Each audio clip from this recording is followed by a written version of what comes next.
Memang sumpah jijik gila ni. Saya tak pernah sangka akan ada benda yang sejijik ni.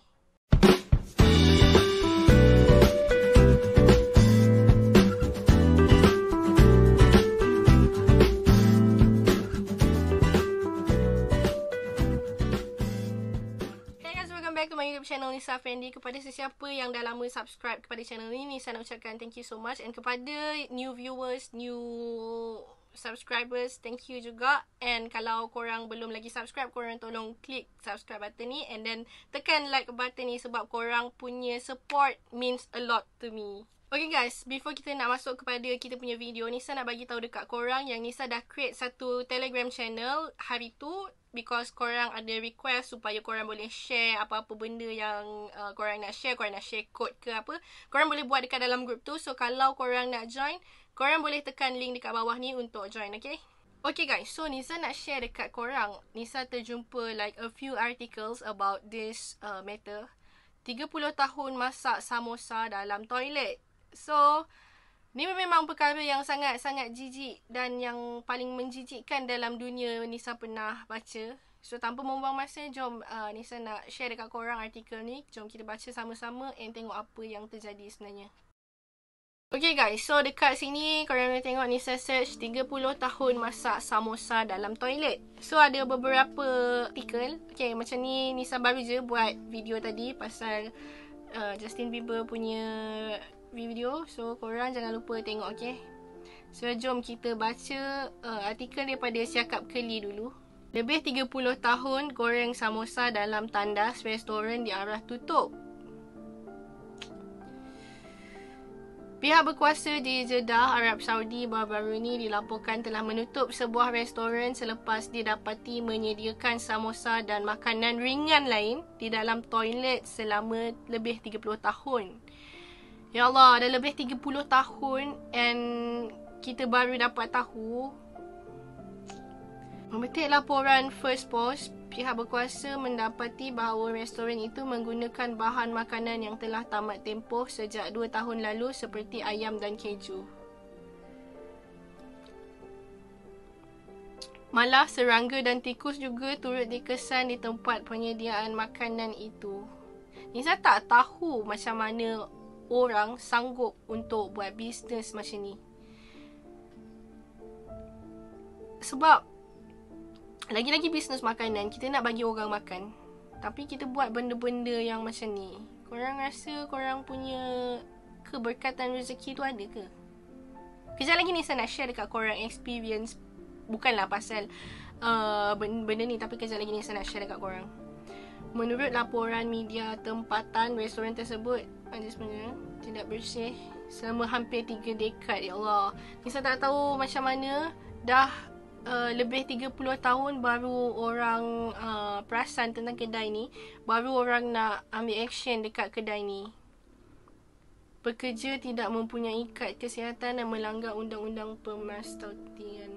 Wow, kempen pemeriksaan telah menemui 43 kesalahan dan mereka okey. Ni saya ingat 43 kesalahan dekat kedai dia seorang ni, saya macam wow. Tak. Daripada 26 restoran. Kenapa? Kita tengok lagi artikel yang kedua. Dan kita tengok juga daripada BuzzFeed ni. Dan kita nak tengok adakah artikel yang sama ataupun ada lagi extra news yang kita tak tahu. Oh ni je. Oh gosh. Oh ni dia kata daging ayam dan keju yang wow, memang gila lah weh. Korang tengok kat sini, menggunakan daging ayam keju tamat tempoh lebih 2 tahun lalu. Bapa ah.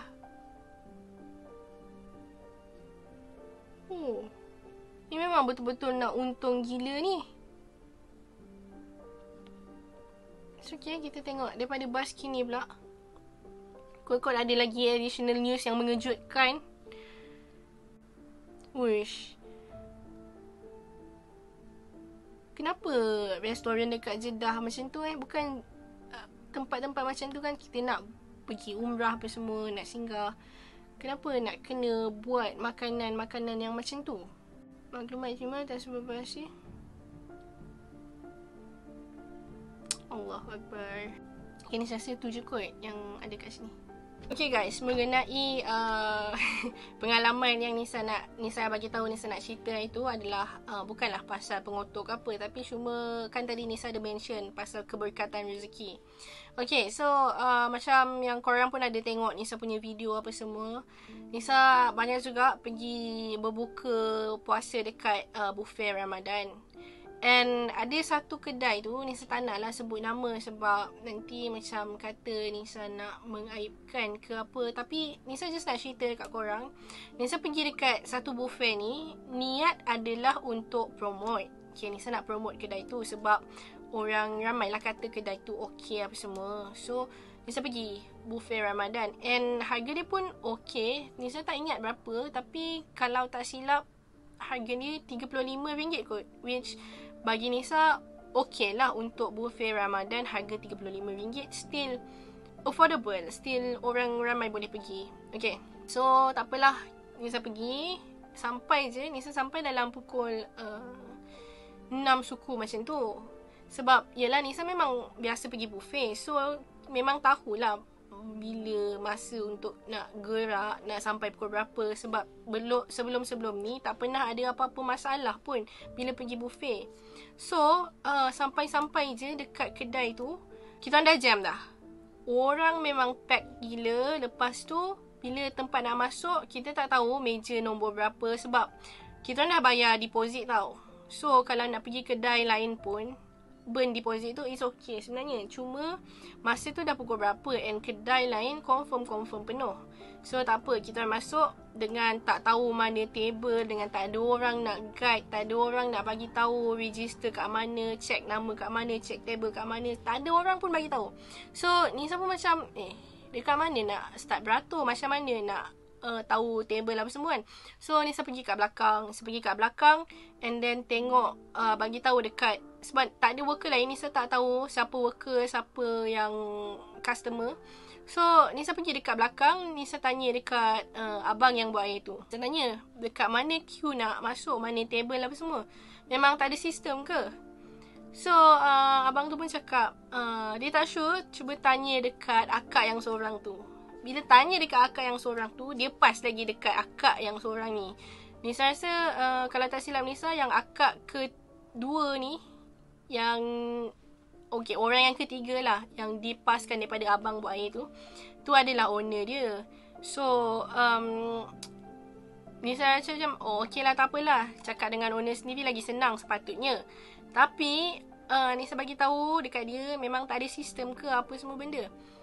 And dia pula yang lagi tinggi suara daripada kita. Nisa pun macam ni lah kenapa ni. Patutnya bila orang tegur macam tu, cakap lah sorry, ada je sistem, cuma tak nampak. Tapi dia boleh cakap ada tu perempuan yang gemuk-gemuk berdiri dekat belakang tu, manalah nak tahu siapa yang jaga apa semua kan. So selogiknya bagi Nisa, just cakap je lah sorry apa semua kan. Tak perlu nak tinggikan suara. As a business owner, kita kena tahulah benda-benda macam tu. Sebab Nisa tegur pun tegur, just cakap memang tak ada sistem ke. Sebab kita sampai memang tak tahu nak duduk kat mana, nak start ambil makanan kat mana. And then dah dapat kita punya table, so kita orang pun beratur lah. Kita orang beratur. And then dia kan sepatutnya kedai dia kecil. Okay, Nisa faham kedai dia kecil, tapi dia punya surrounding besar tau. Dia punya meja sampai dekat parking kat luar. And then dia ambil lagi dekat depan-depan shop lot lain. So space besar. Dia boleh buat macam dekat sini side untuk nasi, dekat sini side untuk dessert, dekat sini side untuk ni. Tapi masalah dia packkan semua benda dekat satu. Tak adalah macam dekat satu, dekat sini memang ada air apa semua benda. And then dekat sini ada dessert, dekat sini adalah macam mie apa semua. Tapi still kedai dia kecil. So patutnya dia boleh lah macam jauh sikit lah daripada satu tempat tu. So tak adalah crowded sangat. And then untuk nak ambil makanan pun, kita orang tak tahu nak queue kat mana. Sebab dekat sini ada orang masuk, dekat sini tak ada orang masuk. And then bila dah sampai Nisa tengok ada banyak makanan habis. Lepas tu bila tanya ada refill ke, lepas tu dia cakap Dia refill. Tapi masalahnya nak buka dah ni. Nak buka. Sebab Nisa tak pernah experience benda ni dekat buffet-buffet yang lain. Maybe diorang ni baru nak buat buffet ni, saya tak tahu. So, tak apalah. Duduk. Bila duduk, Nisa kan buat video. Masa tu macam marah jugalah. Nisa record lah video. Korang macam bising-bising lah cakap, korang tengok ni makanan kosong semua. Tapi Nisa tak post lah. Nisa just record video. Ingatkan macam mula-mula nak post apa semua. Tapi fikir balik macam tak apalah, tak payahlah. So Nisa tak adalah post pasal kedai tu. And then bila bising-bising, Nisa macam dah tak ada mood lah kita nak makan kan. And then okay, ambil je apa yang ada. Lepas tu duduk, tunggu buka apa semua. And tiba-tiba ada seorang worker dia datang. Dia tanya, Nisa tak tahu kenapa tiba-tiba worker dia datang. Nisa tak bercakap pun dengan worker tu mula-mula. Dia datang, dia cakap, kenapa, ada yang tak puas hati ke? Lepas tu Nisa cakap lah, ada tak puas hati sebab makanan semua habis, tak refill apa semua. And lepas tu dia tanya, dia kata, nak tak kalau dia hantarkan makanan, dia tanya dengan bos dia dulu. Kalau bos dia kata okey, then dia akan hantar makanan ke meja lah, maksudnya. Nisa tak perlu nak beratur apa semua. So Nisa cakap, okey, kalau boleh macam tu, then okey lah. Lepas tu dia pun datang hantar makanan apa semua. Lepas tu dia cakap, ni je yang ada, yang lain semua dah habis. Lepas tu Nisa macam, tadi dia kata dia nak refill. So what about orang-orang lain yang tak complain macam Nisa? Diorang tak dapat ke makanan? So, diorang bayar and then diorang tak dapat pun makanan tu. Sebab, bila kita buat buffet, of course, kita nak makan buffet lah. Kita boleh ambil free flow apa semua. Tapi, bila makanan tak cukup, dia jadi macam tak best lah. Walaupun harga dia still affordable. And menu-menu dia okay lah. Menu dia banyak. Cuma tu lah, dia tak refill. And then, sistem dia tak ada. Orang pun masa nak buka puasa, Nisa tengok dekat buffet-buffet lain, tak ada queue panjang gila macam tu tau. Tapi ni dekat nak buka puasa, orang still nak beratur, still tak dapat makanan apa semua. So, sedih lah rasa macam kita berniaga sama-sama Islam. Bulan puasa pula tu nak bagi orang berbuka. Tapi, kenapa buat macam tu? Patutnya korang dah tahu apa benda yang korang dah buat salah daripada first day puasa. Patutnya improve and then limitkan orang ke apa, buat je lah apa-apa as long as customer happy apa semua. Ni macam korang dapat untung. Of course korang dapat untung. Nisa tahu korang dapat untung. Tapi berkat ke korang buat macam ni? Sebab bulan puasa lagi tu nak bagi orang berbuka puasa. So Nisa tak post video tu. Nisa just nak cerita dekat korang, share experience pasal keberkatan rezeki lah basically. So itu je Nisa nak membebel dekat korang. Sebab dah lama pendam ni, nak cerita tak sempat nak cerita. So alang-alang dah cerita pasal restoran ni, Nisa selitkan last sekali. So okay guys, so itu je Nisa punya cerita. So kalau korang ada apa-apa cerita yang sama lebih kurang pasal kedai makan ke apa, Nisa banyak cerita kedai makan, banyak problem. Ni baru satu. So nanti insyaAllah next time Nisa akan cerita lagi apa yang pernah terjadi. So itu saja. Kalau korang ada pengalaman ke apa, komen je dekat bawah ni. And thank you so much for watching. If korang suka, jangan lupa tekan like, share, comment and subscribe. I'll see you guys in the next one. Bye.